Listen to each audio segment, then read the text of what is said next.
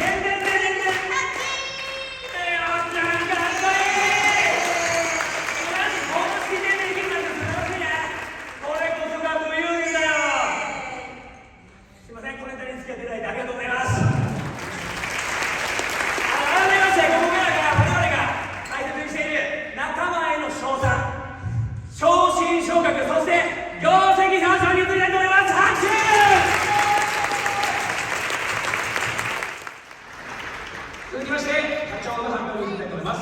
課長は3名誕生しております。レイラーメン中田大輝、マーケティング部吉村平子、総務部桜木あゆみ。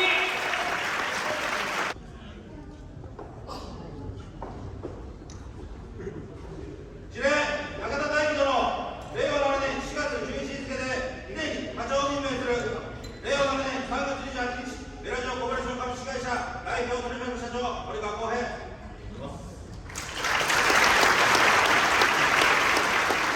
新課長の方に大きな拍手をお願いしま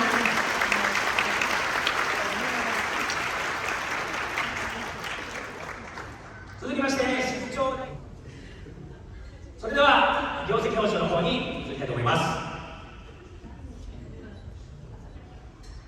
こちらは先ほどプレゼンでもさせていただいた弊社のスピードの改善の生産性が上がった一番上がった店舗に贈られる賞となります。スマート大賞は本店。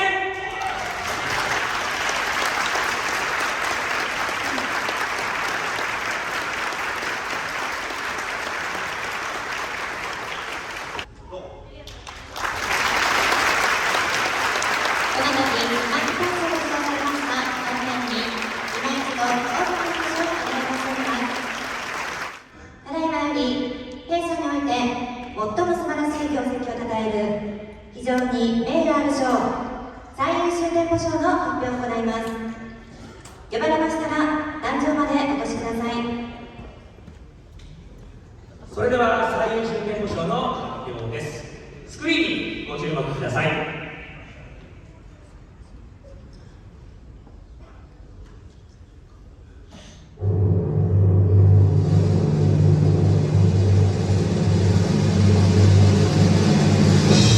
ベラジオ西九条店。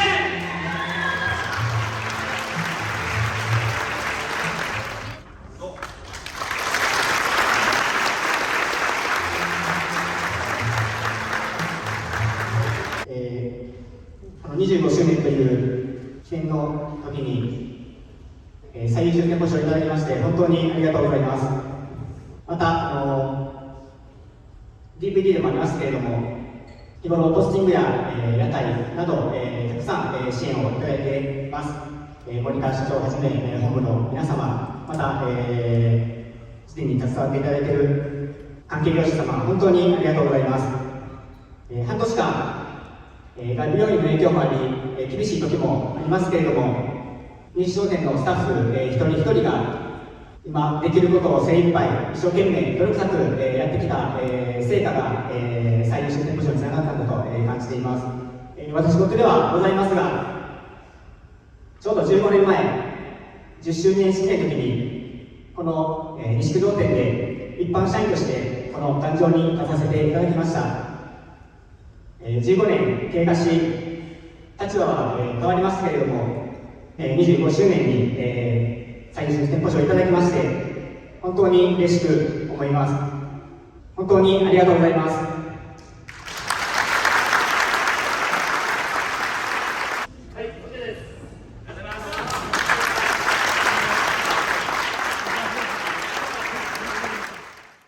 次のプログラムに参ります。皆様、スクリーンにご注目くださいませ。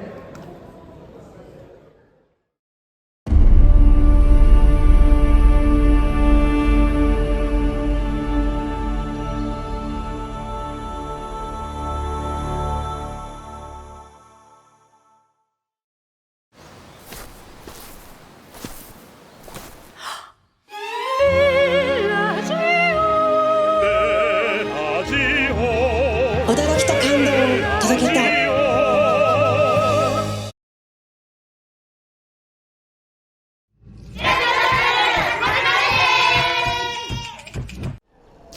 はい、じゃあそういうことでね、今日もちょっと残念な、結果になっちゃったけどね。もうなかなかですね。まあでもね、次走に期待して、また応援のほどよろしくお願いします。よろしくお願いします。はい、じゃあさよなら。は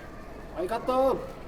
はい、お疲れさんでしたね。だからね、負ける歌やながら。信じてたじゃないですか、私。もうなかなかだね、やっぱ難しいな。まあとりあえず銭湯行こうや。あ、銭湯。今日はね、ちょっと寒かったし、ちょっと銭湯でも行ってね。準備万端、ありがとうございます。じゃあね、銭湯行こう。ここ飲めます？なんかあるんじゃん、ビールでもね。はい、ほな行こう。多分こっちやで。はい。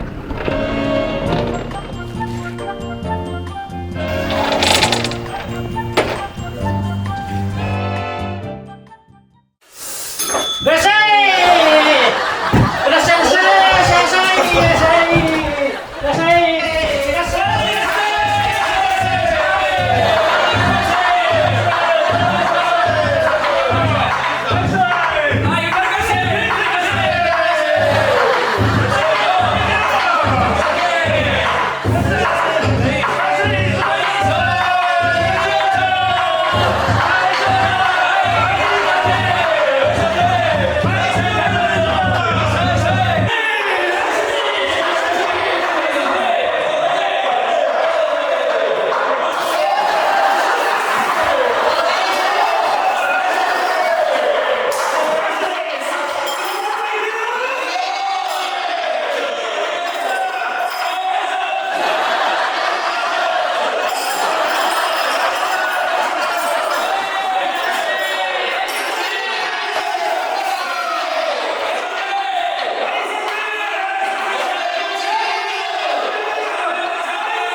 ベラジオダメこれ。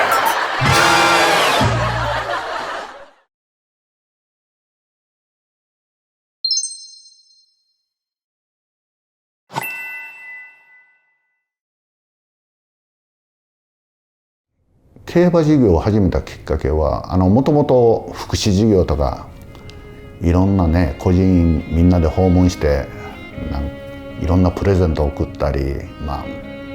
大阪でやっぱりこう生まれて大阪で育って、企業も大阪で育ててもらったこうお返しできるもんがないか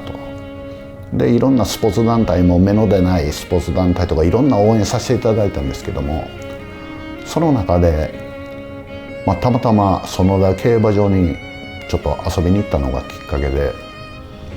園田競馬を盛り上げたいという気持ちで始めましたね。今現在ガム島でパチンコ店、それでベトナムで、ゲーミングカジノを運営してるんですけども、ある時ですね、そのベトナムの今店舗をオープンする前に私一人でそのダナンに乗り込んだ時に結局一人でどこでも行くんですね。それでいつもラフな格好なんで結局自分の必死にアピールするんですけども、それでいろんな人を伝えて、それでベトナムの外務省の方にお会いした時にどうしてもここでカジノをやりたいと。それで割とそういう方たくさん来られるみたいなんですよね。それで大概がポシャルみたいで、自分が行った時に自分は絶対するからいろいろ力添えしてほしいと。それで物件も探してほしいと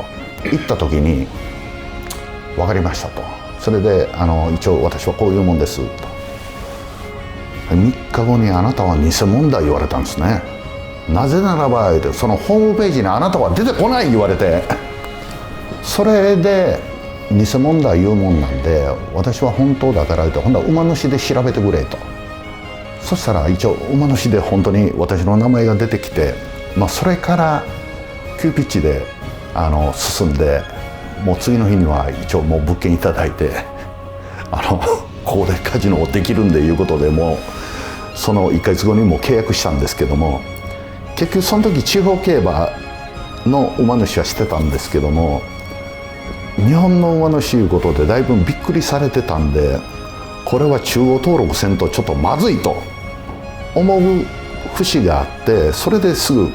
連絡して今すぐ中央競馬の馬主登録してくれっていうのが始まりやったんです。それでやっぱり中央の壁は厚かったんで、1年に1頭で1頭目全部2桁着順で、2頭目のベラジオプライドは5着は拾ったんですけども、もう正直言ってこれは中央は厳しいなということがあって、であの時ずっと上村先生がね、サマーセールやらセプテンバーやらもうずっとついてきてくれとったんでね、本当にお世話になってね。でも正直で上村先生のために最後上村先生の欲しい馬を買いますということでね、僕が言ったんですよね。先生もう千葉競り行きましょうと。その時上村先生が言うのが「千葉競りは高いですよ」言うて「先生いいんです」って。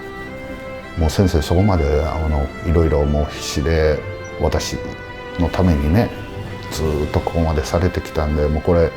先生もうこれであかんかったらもう諦めます言うて。それで出会ったのがオペラなんですよね。もうね、私が勝手に作ったんですけども、中央で一勝すれば景色が変わると、中央で重賞を勝てば環境が変わる、中央で G1 を勝てば人生が変わると。で有馬記念が大好きなもんで、最後に有馬記念を勝てば世界が変わる。世界が変わるのはどういう意味か、どんな世界が待ってるかまだ経験したことないんでわからないと。どんな世界なんだろうなという思いでね、そういうX にポストしたんですけども、有馬記念はどうしてもというか、もうそれはもう誰でも憧れるレースなんで、本当に最後の年末のね現役の最強馬がみんな来ますからね。また今年も有馬記念はオペラも走ってもらうと思うんですけども、もう楽しみたいなと思ってますね。そこのドラブがもういきなり若駒取って3連勝で若駒取ってでオペラがいきなりデビュー戦勝って何が起きてんねんこの世界思ってこんな幸せな気分になれんのか思ってね、まあ、それからねトントン拍子でまたオペラも3勝目がスプリングステークスでいきなり3連勝で重賞勝ってもうて一番びっくりしたのが照江先生がそこに来られたんです。生産牧場のそれ表彰式に僕が知ってる先生はずっと北海道におるもんやでもうそれぐらい無知やったからあれもびっくりした。YouTube となんか雑誌でもいう感じやったな。なんかほんまにいろいろ変わったね。オペラの出現によってオペラが稼いでくれるから多少ちょっと高い馬も買えれるようになったし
申し訳ございません。長い時間お付き合いしていただきまして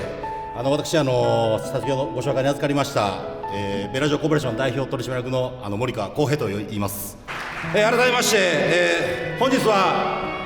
ご来賓並びに、関係各所様、お忙しい中、私どもベラジオコーポレーション株式会社の、創立25周年、記念式典に、ご参列いただきまして、誠にありがとうございます。厚く御礼申し上げます。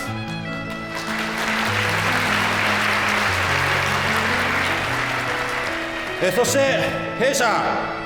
従業員の皆様そしてご家族の皆様におかれましてもこうして無事に25周年を迎えられるということは日々の皆様の努力の賜物だと感じております。本当にありがとうございます。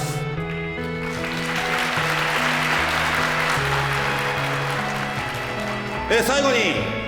この記念すべきこのような素晴らしい宴席をご用意していただきましたアートホテルの皆様にも心より御礼申し上げます。ありがとうございま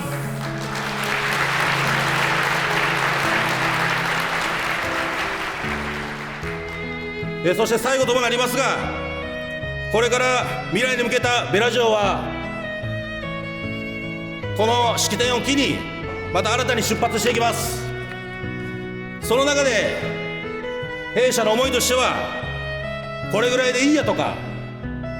そこまででいいやなどの平坦な道は歩みません。あえて茨の道を歩んでいきます。茨の道を進むイコール挑戦し続けることで、そこで困難や課題が生まれ、それを乗り越えていくために、乗り越えていくからこそ最大の成果につながる。そうすることでお客様、そして全従業員、そしてご家族、そして関係各所様が必ず幸せになれることを信じております。しかしながらまだ弊社はまだまだ未熟なことも多々ございます。皆様におかれましては今後ともこんなベラジオでございますが、何卒ご指導ご鞭撻を引き続きよろしくお願い申し上げます。改めまして本日は弊社ベラジオ25周年式典にご参列いただきまして誠にありがとうございます。以上をもちまして私の閉会の挨拶としていただきます。本当にありがとうございました。仲間と共に築いた25年、そしてこれからの未来へ、すべてのご縁に心からの感謝を。